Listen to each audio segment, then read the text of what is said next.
R Ashok mostly next CM ಆಗಬೇಕು ಅಂತ ಏನಾದ್ರು ಇಟ್ಕೊಂಡು ಇದನ್ನ ಡಿಸ್ಟ್ರಿಬ್ಯೂಟ್ ಮಾಡ್ತಾರೆ. ನೀನ್ ಖಂಡಿತ ಆಗಲ್ಲ ಅಶೋಕ್. ನಾನೇನಾದ್ರೂ ಕಾಂಗ್ರೆಸ್ ಗೌರ್ಮೆಂಟ್ ಅಲ್ಲಿ ಏನಾದ್ರು MLA MLC ಆಗಿದ್ರೆ ನಿಮ್ ಬಟ್ಟೆಗಳು ಬಿಚ್ಚಾಕ್ತಾ ಇದ್ದೆ. ನೀವು ಮಾಡ್ರ ಹಗರಣಗಳಿಗೆ 2,000 ಜನ ರೈತರು ಸತ್ತೋಗಿದ್ದಾರೆ ಸಿದ್ದರಾಮಯ್ಯ ಗೌರ್ಮೆಂಟ್ ಅಲ್ಲಿ. ಸಿದ್ದರಾಮಯ್ಯ ಮನೆ ಮುಂದೆ ಪ್ರೊಟೆಸ್ಟ್ ಮಾಡಬೇಕು ಬಿಜೆಪಿ ಅವರು. ಕೆಲ್ಸ ಇಲ್ದ ಕ್ಯಾತೋ ಹಣ್ಣು ಮ್ಯಾಕೆ ಮರಿಗೆ ನೇಣ್ ಹಾಕದಂತೆ ಈ ಬಿಜೆಪಿ ಅವ್ರ ಕತೆ ಹೆಂಗಾಗ್ಬಿಟ್ಟಿದೆ ಅಂತ. ಈಗ ಮಾಡಕ್ ಏನು ಕೆಲಸ ಇಲ್ಲ. ಸಾಬರ್ ಕಂಡ್ರೆ ಯಾಕೆ ಇಷ್ಟು ದ್ವೇಷ ಅಂತ ನನಗೂ ಅರ್ಥ ಆಗ್ತಾ ಇಲ್ಲ. ಹಮ್ ಕರೆತೋ ಪ್ಯಾರ್ ತುಮ್ ಕರೆತೋ ಡ್ಯಾಶ್ ಅಂದಂಗೆ ಏನೋ ಆಗ್ಬಿಡುತ್ತೆ ಕತೆ ಇದು. ಅಶೋಕ್ ಮಾಡಕ್ ಕೆಲಸ ಇಲ್ಲ. ಅವ್ನು ಸಿಟಿ ರಿವಿಗೂ ಮಾಡಕ್ ಕೆಲಸ ಇಲ್ಲ. ಕೆಲ್ಸ ಇಲ್ದವ್ರೆಲ್ಲ ಕೂತ್ಕೊಂಡು ಈ ಪ್ರೊಟೆಸ್ಟ್ ಮಾಡ್ತಾ ಇರೋದನ್ನ ಜನ ಗುಬೆ ಮಾಡ್ತಾ ಇದಾರೆ. ಬಿಜೆಪಿ ತರ ಬೀದಿನಲ್ಲಿ ಡ್ರಾಮಾ ಅಂತೂ ನಾವು ಮಾಡಕ್ ಹೋಗಲ್ಲ. ವಕ್ಫ್ ಆಸ್ತಿ ವಿಚಾರ ಕರ್ನಾಟಕ ಅಲ್ಲದೆ ಇಡೀ ಭಾರತ ದೇಶದಲ್ಲೂ ಕೂಡ ಕುತೂಹಲವನ್ನು ಮೂಡಿಸಿದೆ. ಕೇಂದ್ರದಲ್ಲೂ ಕೂಡ ಈ ಒಂದು ವಕ್ಫ್ ಕಾಯ್ದೆ ತಿದ್ದುಪಡಿ ಮಾಡುವಂತಹ ವಿಚಾರಕ್ಕೆ ಸಮ್ಮತಿಯನ್ನು ಸೂಚಿಸಿದ್ರು ಕೂಡ ಅಧಿವೇಶನದಲ್ಲಿ ಈ ಬಗ್ಗೆ ಚರ್ಚೆ ಮಾಡಬೇಕಾಗಿದೆ. ಇವತ್ತು ನಮ್ಮ ಜೊತೆಗೆ ಲಾಯರ್ ಜಗದೀಶ್ ಅವರು ಇದ್ದಾರೆ. ವಕ್ಫ್ ಬಗ್ಗೆ ಒಂದಿಷ್ಟು ಮಾಹಿತಿಯನ್ನು ತಿಳ್ಕೊಳ್ಳೋಣ. ಸರ್ ನಮಸ್ತೆ. ಸರ್ ಓಕೆ ಸರ್, ವಕ್ಫ್ ಕಂಡ ಜಾಗವನ್ನೆಲ್ಲ ತನ್ನ ತೆಕ್ಕೆಗೆ ತೆಗೆದುಕೊಳ್ತಾ ಇದೆ. ಇದು ಎಷ್ಟು ಮಟ್ಟಿಗೆ ಸರಿ? ಇಲ್ಲ, ಸರಿ ಅನ್ನೋದಕ್ಕಿಂತ ಈಗ 1 ಲಕ್ಷ ಎಕರೆ ವಕ್ಫ್ ಬೋರ್ಡ್ಗೆ ಸಂಬಂಧಪಟ್ಟಿದ್ದು.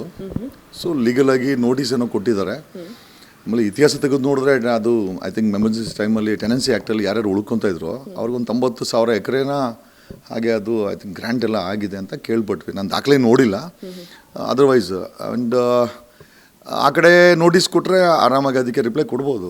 ಅದನ್ನು ಬೀದಿಗೆ ತೊಗೊಂಬಂದು ಇವರು BJP ಅವರು ಅದನ್ನು ಪೊಲಿಟಿಕಲ್ ಅಜೆಂಡಾ ಯಾಕೆ ಮಾಡ್ತಾರೆ ನಮಗಂತೂ ಅರ್ಥ ಆಗ್ತಾ ಇಲ್ಲ. ಸಾಬರ್ ಕಂಡ್ರೆ ಯಾಕೆ ಇಷ್ಟು ದ್ವೇಷ ಅಂತ ನನಗೂ ಅರ್ಥ ಆಗ್ತಾ ಇಲ್ಲ. ಅಜಿತ್ ಹನುಮಕ್ಕನವರು ಅಥವಾ ಬೇರೆಯವರನ್ನ ನೋಡಿದಾಗ ನಮ್ಮ ಏನೋ ಹುಡುಕಲ್ ದೇವಸ್ಥಾನ ಜಮೀನು ಕೊಟ್ಬಿಡು ಅಂತ ಹೇಳ್ತಾರೆ. ಈಗ ಬರೀ ವಕ್ಫ್ ಬೋರ್ಡೇ ಅಂತಲ್ಲ. ಈಗ ನೋಡಿ, ನಮ್ಮ ಕೃಷ್ಣ ಬೈರೇಗೌಡರ ಮನೆಯಿಂದ ಜಸ್ಟ್ ಅರ್ಧ ಕಿಲೋಮೀಟರ್ ದೂರದಲ್ಲಿ ಗುಂಡಾಂಜನೇಯ ಟೆಂಪಲ್ ಅಂತ ಇದೆ. 8 ಎಕರೆ ಜಾಗ ಸರ್ಕಾರದ ಐ ಥಿಂಕ್ ಧಾರ್ಮಿಕ ದತ್ತೆ ಇಲಾಖೆಗೆ ಸೇರಿದಂಥ Gundanjaneya famous temple. I think last 1000 ವರ್ಷ ಹಳೇದು. ಈಗ ನಮ್ಮ ಹಿಂದೂಗಳೇ ಅದನ್ನು ಏನೋ ಕಬ್ಜಾ ಮಾಡ್ಕೊಂಡಿದ್ದಾರೆ. ಅಲ್ಲಿ ಉಳಿದಿದ್ರೆ ಅಮ್ಮಮ್ಮ ಅಂದರೆ ಒಂದು ಎಕರೆ ಇರ್ಬೋದು. ಇವತ್ತಿನ ಮಾರ್ಕೆಟಿನ ಬೆಲೆ 500 ಕೋಟಿ.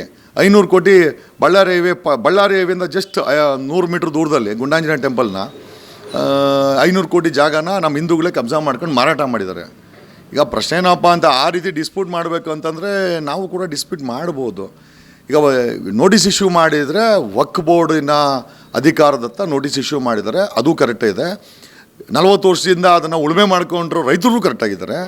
And this is a arbitral matter. Okay sir, ದೇಶದಾದ್ಯಂತ ಈಗ ಭಾರಿ ಆಕ್ರೋಶ ವ್ಯಕ್ತವಾಗ್ತಾ ಇದೆ ಈ ಒಂದು ವಕ್ಫ್ ಬೋರ್ಡ್ಗೆ. ಸೊ ಇದ್ರ ಬಗ್ಗೆ ಏನು ಹೇಳ್ತೀರಾ? ಹಾಗಾದರೆ ಅವರು ಮಾಡ್ತಾ ಇರೋ ಹೋರಾಟ ಎಲ್ಲ ಸುಳ್ಳ?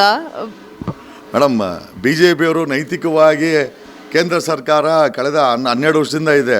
ನೈತಿಕವಾಗಿ ನಿಜವಾಗ್ಲೂ ಕೇಳಬೇಕಾಗಿರೋದು, ಚೈನಾ ಅವರು ಹೆಚ್ಚು ಕಮ್ಮಿ ಒಂದು 200 ಕಿಲೋಮೀಟ್ರ್ ಎಂಕ್ರೋಚ್ಮೆಂಟ್ ಮಾಡ್ಕೊಂಡವ್ರೆ. ಪಾಂಗ್ಶು ಲೇಕ್ ಇವತ್ತು ನಮ್ಮದಲ್ಲೇ ಆಗಿಲ್ಲ. ಯಾವ 3 Idiots ಫಿಲಮಲ್ಲಿ ಪಾಂಗ್ಶು ಲೇಕನ್ನು ಜನರಿಗೆ ನಾವು ತೋರಿಸಿದ್ವೋ, ಇವತ್ತು ಆ ಪಾಂಗ್ಶು ಲೇಕನ್ನು ಶೂಟ್ ಮಾಡಬೇಕಂದ್ರೆ ನಮಗೆ ಚೈನಾದ ಪರ್ಮಿಷನ್ ಬೇಕಾಗಿದೆ. They have to hold the responsibility at the national level. Answer ಮಾಡಬೇಕಾದ್ರೆ ಕೇಂದ್ರ BJP ಸರ್ಕಾರ BJP ಅಲ್ಲಿ ಚೈನಾ ಎಷ್ಟು ಎಂಕ್ರೋಚ್ಮೆಂಟ್ ಮಾಡಿದೆ ಅಂತ ಶ್ವೇತಪತ್ರ ಹೊಡ್ಸೋಕ್ಕೆ ಯೋಗ್ಯತೆ ಇದ್ದರೆ ಹೊಡಿಸ್ಲಿ. ಇದು ಸ್ಟೇಟಿನ ವಿಚಾರ. And there is A existing government ಇದೆ ಇಲ್ಲಿ. ನಾವು ಮಾತಾಡ್ಕೊಳ್ತೀವಿ. ಸ್ಟೇಟ್ ಮ್ಯಾಟ್ರ್ ಇದು. ಸ್ಟೇಟ್ ಮ್ಯಾಟ್ರಿಗೆ ನ್ಯಾಷನಲ್ ಲೆವೆಲಲ್ಲಿ ಉತ್ತರ ಕೊಡ ಕೇಂದ್ರ ಸರ್ಕಾರ. ಅದೇ ಕೇಂದ್ರ ಸರ್ಕಾರದ ಆಡಳಿತದಲ್ಲಿ ಚೈನಾ 200 ಕಿಲೋಮೀಟ್ರ್ ಪಾಂಗ್ಶು ಲೇಕ್ ಗಂಟೆ ಎಂಕ್ರೋಚ್ಮೆಂಟ್ ಮಾಡ್ಕೊಂಡು ಬಂದಿದೆ. ದೊಡ್ಡ ಡಿಸ್ಪ್ಯೂಟ್ ಆಗಿದೆ ಫ್ರಮ್ ಅಸ್ಸಾಂ ಟು ಕಾಶ್ಮೀರು. ನಿಜವಾಗ್ಲೂ ಅವ್ರ ತಾಕತ್ತಿದ್ರೆ ಒಂದು ಶ್ವೇತಪತ್ರವನ್ನು ಹೊಡಿಸ್ಲಿ. ನಿಜವಾಗ್ಲೂ ಅವ್ರ ತಾಕತ್ತಿದ್ರೆ ನಿಜವಾಗ್ಲೂ ಪಾರ್ಲಿಮೆಂಟಲ್ಲಿ let them present how many acres, how many thousands of acres China encroachment ಮಾಡಿದೆ ಅಂತ. ಅದನ್ನು ಹೇಳ್ತಾರಲ್ಲ, ಹಮ್ ಕರೆತೋ ಪ್ಯಾರ್ ತುಮ್ ಕರೆತೋ ಡ್ಯಾಶ್ ಅಂದಂಗೆ ಏನೋ ಆಗ್ಬಿಡುತ್ತೆ ಕತೆ ಇದು. ನಾನು ಹೇಳೋದೇನು ಅಂತಂದ್ರೆ, ವಿವಾದಕ್ಕೆ ಇನ್ನೊಂದು ವಿವಾದನೇ ಉತ್ತರನಾ ಸರ್? ಮೇಡಮ್, ವಿವಾದ ಅಲ್ಲ ಮೇಡಮ್, ಜವಾಬ್ದಾರಿ ಇದು. ಕೇಂದ್ರ ಸರ್ಕಾರ ಚೈನಾ ಎಂಕ್ರೋಚ್ಮೆಂಟ್ ಮಾಡಿರೋ ಮ್ಯಾಟ್ರಲ್ಲಿ we have a defence, we have BSF, we have CRPF, we have a military, we have ಒಡ್ಕೊಲ್ ಏರ್ಫೋರ್ಸ್. ಇಷ್ಟೆಲ್ಲ ಇದ್ಕೊಂಡು ಏನೋ ನಮ್ಮ ಚೈನಾ ಅವ್ರು ನಮ್ಮ ನೆಂಟ್ರ, ನೀವು ಬನ್ನಿ. ನಾನು ಗಂಗೋತ್ರಿಗೆ ಹೋಗಿದ್ದೀನಿ. ಗಂಗೋತ್ರಿನಲ್ಲಿ ನಾನು ಖುದ್ದು 2012 ಮನಮೋಹನ್ ಸಿಂಗ್ ಗೌರ್ಮೆಂಟ್ ಇತ್ತು. ಆಗ ಚೈನಾ ಮಿಲಿಟ್ರಿ ಬೇಸು ಗಂಗೋತ್ರಿಲಿ ಕೂತಿದ್ದಾರೆ. ನಮ್ಗೆ ಆಶ್ಚರ್ಯ ಆಯಿತು, ನಮ್ಮ ಜಾಗದಲ್ಲಿ ಚೈನಾ ಅವ್ರು ಹೆಂಗೆ ಬಂದು ಕೂತ್ಕೊಂತಾರೆ. ನಾನು ಬರೀ BJP ಟೈಮಲ್ಲೆಲ್ಲ ಐ ಹ್ಯಾವ್ ಸೀವನ್ ಇವನ್ ಈ ಚೈನಾ ಮಿಲಿಟ್ರಿ ಅವ್ರನ್ನ ನಾನು ಮನಮೋಹನ್ ಸಿಂಗ್ ಕಾಲದಲ್ಲೂ ಕೂಡ ನಾನು ಗಂಗೋತ್ರಿಲಿದ್ದೆ. ನಾನು 2013 12-13 if I am not wrong, ಅವತ್ತು ಕೂಡ ನೋಡಿದ್ದೀನಿ. ನಮ್ಮ ಪ್ರಶ್ನೆ ಏನಪ್ಪ ಅಂತಂದರೆ, ಈ ಕಡೆ ಪಾಕಿಸ್ತಾನನ ಫ್ಲ್ಯಾಗ್ ಹಾರಿಸಿ ಅದನ್ನು ಪೊಲಿಟಿಕಲ್ ಇಶ್ಯೂ ಮಾಡೋ ಎಲ್ಲ ಪಾರ್ಟಿಗಳು ಚೈನಾ ವಿಷಯದಲ್ಲಿ ಏನು ಚೈನಾ ಅವರು ನಮ್ಮ ಮತ್ತೆ ಮಕ್ಕಳ, ಚೈನಾ ಅವರ ಮತ್ತೆ ಮಕ್ಕಳ, ಯಾಕೆ ಎನ್ಕರೇಜ್ಮೆಂಟ್ ಮಾಡ್ತಾ ಇದ್ದಾರೆ? ಇವತ್ತು ಒಂದು ಐ ಥಿಂಕ್ ನಾರ್ತ್ ಕೊರಿಯಾ ಒಂದು ದೊಡ್ಡ ಅಮೆರಿಕಾಗೆ ಸವಾಲಾಗ್ತದೆ, ನಮ್ಮ ಜಾಗ ಎಂಟ್ರಿ ಕೊಟ್ಟರೆ ಬಾಂಬ್ ಹಾಕ್ಬಿಡ್ತೀವಿ ಅಂತ.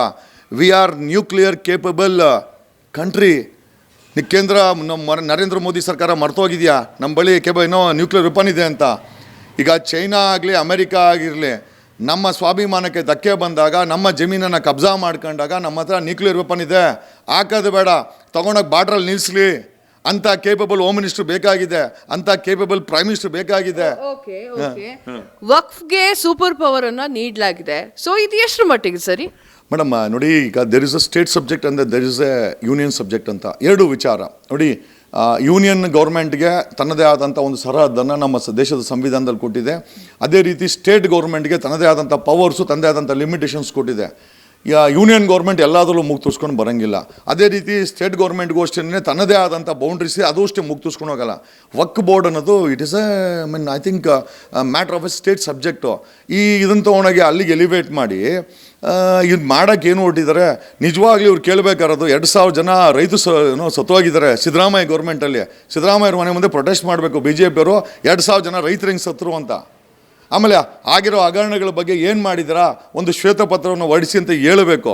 ಜಸ್ಟ್ ಬಿಕಾಸ್ ಯಾವನ ಮುಲ್ಲಾ ಇದ್ದಾನೆ, ಗಡ್ಡ ಬಿಟ್ಕೊಂಡವನೇ, ಅವರು ವಕ್ ಬೋರ್ಡ್ ಅವರು ಯಾವುದಕ್ಕೆ ನೋಟಿಸ್ ಕೊಟ್ಟಿದ್ದಾರೆ ಅಂತ ಡಿಸ್ಪ್ಯೂಟ್ ಮಾಡ್ಕೊಂಡು ಕೂತ್ಕೊಂಡ್ರೆ ಐ ಥಿಂಕ್ ಮಾಡೋಕ್ಕೆ ಅದೇನು ಹೇಳ್ತಾರಲ್ಲ, ಕೆಲಸ ಇಲ್ದು ಕ್ಯಾತೋ ಹಣ್ಣು ಮ್ಯಾಕೆ ಮರಿಗೆ ನೇಣು ಹಾಕೋದಂತೆ. ಈ BJP ಅವ್ರ ಕತೆ ಹೆಂಗಾಗ್ಬಿಟ್ಟಿದೆ ಅಂತ, ಈಗ ಮಾಡೋಕ್ಕೆ ಏನೂ ಕೆಲಸ ಇಲ್ಲ, ತೋರಿಸ್ಕೊಳಕ್ಕೆ ಏನೂ ಇಲ್ಲ, ಮಾಡಿರೋದೆಲ್ಲ ಹಗರಣ ತನಿಖೆ ಆಗ್ತಾಯಿದೆ. ಮನೆ ನೋಡಿ, ಗೂಳಿಹಟ್ಟಿ ಶೇಖರ್ ಹೇಳಿದಂಥ ಆ ಹೆಣ್ಣು ಮಕ್ಕಳಿಗೆ ಹೋಗ್ಬೇಕಾದ 40 ಕೋಟಿ ಅದು ಕೂಡ ಹಗರಣ ಆಗಿದೆ. ಒಂದು ಐ ಥಿಂಕ್ ಒಬ್ಬ ವಕೀಲೆ ಅಕೌಂಟ್ಗೆ 2.5 ಕೋಟಿ ದುಡ್ಡು ಬಂದು ಐ ಥಿಂಕ್ CID ತನಿಖೆ ಮಾಡಬೇಕಾದ್ರೆ ಆಕೆಗೆ ಸಮನ್ಸ್ ಕೊಟ್ಟು 2ನೇ ಬಾರಿ ಹೋದಾಗ 3ನೇ ಬಾರಿ ಆಕೆ ನೇಣಾಕೊಂಡಿದ್ದಾಳೆ. ಒಂದು ಮಕ್ಕರಿ ಹಗರಣಗಳಿದೆ BJP ಅವ್ರದ್ದು. ಆ ಹಗರಣಗಳನ್ನ ಮುಚ್ಚಾಕಕ್ಕೆ ಆಮೇಲೆ ಇವತ್ತು ಏನು ಸಬ್ಜೆಕ್ಟು ಇಲ್ಲ, ಕೇಳೋಕ್ಕೆ ಏನೂ ಸಬ್ಜೆಕ್ಟ್ ಇಲ್ಲ. ಯಾರನ್ನ ಒಂದು ಸಣ್ಣ ಪಟಾಕಿಯನ್ನು ಹೊಡೆದ್ರೆ ಅದನ್ನು ಬಾಂಬ್ ಅಂತ ಹೇಳುವಂಥ BJP ಅವರು. ಇಷ್ಟಕ್ಕೂ ಅದೆಲ್ಲ ಹೋಗಲಿ, ರಾಮೇಶ್ವರ್ ಕ್ಯಾಫಿನಲ್ಲಿ ಬ್ಲಾಸ್ಟ್ ಆಯ್ತಲ್ಲ, ಸ್ಟೇಟ್ ಗೌರ್ಮೆಂಟು ಪೊಲೀಸರು ಸಾಕಾಗಲ್ಲ ಅಂತ NIA ಕೊಟ್ಟರು, ಅಜಿತ್ ಡೋವಲ್ ಕೊಟ್ಟರು. ಇದುವರೆಗೂ ಅವ್ನು ಯಾವನ್ ಬಾಂಬ್ ಇಟ್ಟನ ಇಟ್ಕೊಂಬರೋಕ್ಕಾಗಿಲ್ಲ ಅವ್ರ ಕೈಯಲ್ಲಿ. ಈ ಥರ ಆ ಸಮಯಕ್ಕೆ ತಕ್ಕಂಗೆ ಸಮಯದ ಗೊಂಬೆಗಳಾಗ್ಬಿಟ್ಟಿದ್ದಾರೆ ಇವರು BJP ಅವರು. ಎಸ್ಪೆಷಲಿ ಆರ್ ಅಶೋಕ್, ಇದು ಏನೋ ಆಪೋಸಿಷನ್ ಲೀಡ್ರು, ಮೋಸ್ಟ್ಲಿ ನೆಕ್ಸ್ಟ್ CM ಆಗಬೇಕು ಅಂತ ಏನಾದ್ರು ಇಟ್ಕೊಂಡು ಇದನ್ನು ಡಿಸ್ಪ್ಯೂಟ್ ಮಾಡ್ತಾರೆ. ನೀನು ಖಂಡಿತ ಆಗಲ್ಲ ಅಶೋಕ್, ಯಾಕಂದರೆ ಒಂದು ಮಕ್ಕರಿಯವೇ ಎತ್ಕೊಂಡ್ರೆ ನಿಮ್ಮದೇ ಒಂದು ಮಕ್ಕರಿಯವೇ. ಕೇಳೋಕ್ಕೆ ಕಾಂಗ್ರೆಸ್ ಅವ್ರಿಗೆ ಕರೆಕ್ಟಾಗಿ ತಾಕತ್ತಿಲ್ಲ. ನಾನೇನಾದರೂ ಕಾಂಗ್ರೆಸ್ ಗೌರ್ಮೆಂಟಲ್ಲಿ ಏನಾದ್ರು MLA MLC ಆಗಿದ್ದರೆ ನಿಮ್ಮ ಬಟ್ಟೆಗಳು ಬಿಚ್ಚಾಗ್ತಾ ಇದ್ದೆ, ನೀವು ಮಾಡಿರೋ ಹಗರಣಗಳಿಗೆ. ಅವ್ರು ಕೇಳೋಕ್ಕೆ ತಾಕತ್ತಿಲ್ಲ, ತಾಕತ್ತಿರೋರ್ನ ಅವ್ರು ಮಡ್ಕೊಂಡಿಲ್ಲ. ಇದು ನಿಮ್ಮ ಅದೃಷ್ಟ. ಅಂದರೆ ನಿಮ್ಮ ಪ್ರಕಾರ ಏನು ಅಂತಂದರೆ BJP ಅವರು ಈ ವಕ್ಫ್ನ ಮುನ್ನೆಲೆಗೆ ತರ್ತಾ ಇದ್ದಾರೆ ಅಂತ? ಅಲ್ಲ ಮೇಡಮ್, ತರಲಿ. ನಮಗೆ as an opposition party will definitely appreciate, but let it ಬಿನ್ನ. ಅದಕ್ಕೇನಾದರೂ ಇವ್ರ ಸರ್ಕಾರ ಇರಬೇಕಾದ್ರೆ ಅದಕ್ಕೆ ಪರಿಹಾರ ಮಾಡ್ಬೋದಾಗಿತ್ತು. ಕರ್ನಾಟಕದಲ್ಲಿ ಬರೀ ಇವ್ರಿಗೂ ಬೆಂಕಿ ಹಿಡದೆ ಇವ್ರ ಕೆಲಸ. ಇವರು ಒಂಥರ ಈ ಗ್ಯಾಸ್ಗೆ ಲೈಟ್ ಇದ್ದಂಗೆ ಜನನ ಮರಳು ಮಾಡೋಕ್ಕೆ ಎಲ್ಲ ಮಾಡ್ತಾ ಇದ್ದಾರೆ. ಇವ್ರು ಮಾಡ್ತಾ ಇರೋದು ಬರೀ ಮೋಸ. ಅಂದರೆ ವಕ್ಫ್ ಅನ್ನೋದು ಈಗ ಅಷ್ಟೇ ಸದ್ದು ಮಾಡ್ತಾ ಇರುವಂತಹ ಸುದ್ದಿ ಅಷ್ಟೇ, ಅದು ನಂದು ಹೋಗುತ್ತೆ ಅನ್ನೋದು ನಿಮ್ಮ ಆಶಯ? ಮೇಡಮ್, ಟೈಮ್ ಪಾಸು, ಏನು ಮಾಡೋಕ್ಕೆ ಕೆಲಸ ಇಲ್ಲ BJP ಅವ್ರಿಗೆ. ಸರ್ಕಾರದಲ್ಲಿ ಏನು ಕೆಲಸ ಐತೆ ಅವ್ರಿಗೆ? ಅಶೋಕನ್ಗೆ ಏನು ಕೆಲಸ ಐತೆ? ರೆವಿನ್ಯೂ ಮಿನಿಸ್ಟರ್ ಆಗಿರ್ಬೇಕಾದ್ರೆ ಒಂದಷ್ಟು ಸಾಲು ಜಮೀನುಗಳನ್ನು ಬೇರೆ ಬೇರೆದವ್ರಿಗೆಲ್ಲ ಗ್ರ್ಯಾಂಟ್ ಮಾಡ್ದ, ಫ್ರೀ ಆಗಿದ್ದಾನೆ ಅಶೋಕನ್ಗೆ ಮಾಡೋಕ್ಕೆ ಕೆಲಸ ಇಲ್ಲ. ಅವ್ನು CT ರಿವ್ಯೂಗೂ ಮಾಡೋಕ್ಕೆ ಕೆಲಸ ಇಲ್ಲ. ಕೆಲಸ ಇಲ್ದವರೆಲ್ಲ ಕೂತ್ಕೊಂಡು ಈ ಪ್ರೊಟೆಸ್ಟ್ ಮಾಡ್ತಾ ಇರೋದನ್ನು ಜನ ಗುಬೆ ಮಾಡ್ತಾ ಇದ್ದಾರೆ. ಆದರೆ ಬಿಟ್ಟರೆ ನಿಜವಾಗ್ಲೂ ನೈತಿಕವಾಗಿ ನನಗೆ BJP ಅವ್ರು ಉತ್ತರ ಕೊಡಲಿ. ನೋಟಿಸ್ ಕೊಟ್ಟು ಮಾತ್ರಕ್ಕೆ ಜಮೀನು ಕಿತ್ಕೊಳ್ತಾರೆ ಆಗತ್ತಾ? ನೋಟಿಸ್ ಕೊಟ್ಟರೆ ಆ ನೋಟಿಸ್ ರಿಸೀವ್ ಮಾಡಿರುವಂಥ ರೈತ ಯಾರೋ ನಮ್ಮಂಥ ಅಡ್ವೊಕೇಟ್ ಇಟ್ಕೊತಾರೆ, ಹೋಗ್ತಾರೆ ಹೈಕೋರ್ಟ್ಗೆ, or they will go to city civil court, ಅಥವಾ they will approach the High Court in mass. ತಪ್ಪೇನಿದೆ? ಈಗ ನೋಡಿ, ಎರಡೂ ಕಡೆ ಕರೆಕ್ಟಾಗಿದೆ. ವಕ್ಫ್ನ ಆಸ್ತಿನ ನೋಟಿಸ್ ಕೊಟ್ಟು ಕೇಳೋದು ಸರಿ, ನಾವು 40 ವರ್ಷಗಳಿಂದ ಅನುಭವಿಸ್ಕೊಂಬಂದಿದ್ದೀವಿ, ನಮ್ಮದು ಆಸ್ತಿ ಅಂತ ಹೇಳೋದು ರೈತರು ಸರಿ. ಎರಡೂ ಕಡೆ ಸರಿ ಇದೆ. ಅದನ್ನು ತೀರ್ಮಾನ ತಗೊಳ್ಬೇಕಾದು ಹೈಕೋರ್ಟು ಮತ್ತು supreme court.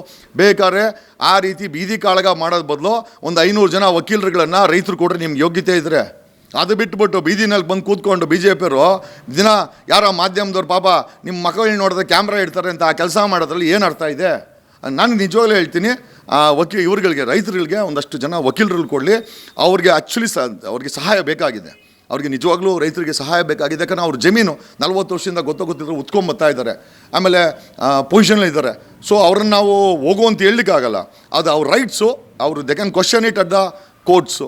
Definitely courts will take a cognizance madam. Okay, ಈಗ ವಕ್ಫ್ ಬೋರ್ಡ್ ಬಂದಿರುವಂತಹ ಜಮೀನಲ್ಲಿರುವಂತಹ ರೈತರಿಗೆ ಏನು ಹೇಳೋಕೆ ಇಷ್ಟಪಡ್ತೀರಾ? ಡೆಫಿನೆಟ್ಲಿ ಮೇಡಮ್, ಈಗ 40 ವರ್ಷದಿಂದ 30 ವರ್ಷದಿಂದ ಅದರ ಗೊತ್ತಿಲ್ಲ, ಕೆಲವು ಒತ್ತುವರಿಗಳಿದೆ ಅಂತ ಹೇಳ್ತಾರೆ. ಒತ್ತುವರಿ ಬಿಟ್ಟು 40-50 ವರ್ಷದಿಂದ ಏನಾದರೂ ನೀವು ಮಾಡ್ಕೊಂಬಂದಿದ್ರೆ definitely you have a rights.